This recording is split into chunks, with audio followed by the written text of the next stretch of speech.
It was a long trip on foot from the country of the Pygmies, first overland by trail, and then the long ride down the Rufar, the rough trip through the Van Rees Mountain Rapids, and finally into the Mamberamo River, where we arrive at base camp.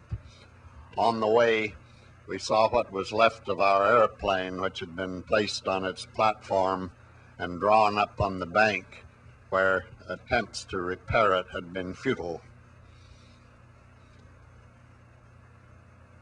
Base camp was a welcome sight to everyone on the expedition, particularly those who had spent several months in the high mountains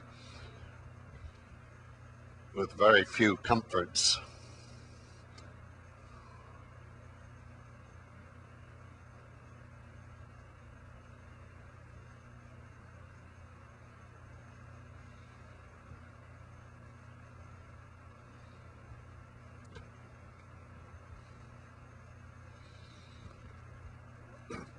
Dayaks attached the canoes to the stumps of trees or to poles thrust in the ground, using rattan strips for lines.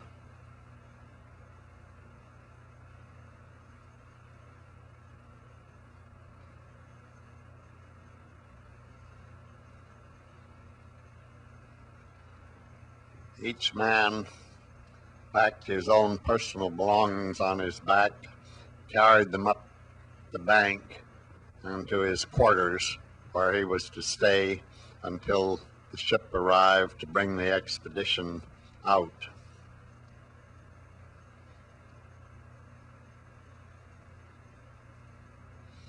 It was a lively scene when all the canoes of the transport had landed.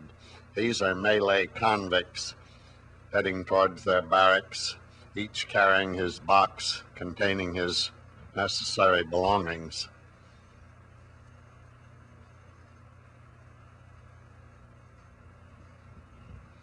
The camp had grown since we last saw it.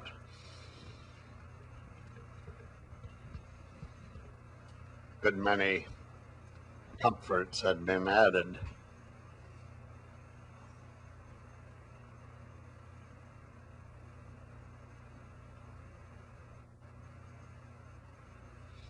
The Dayaks finally came last, bringing their possessions.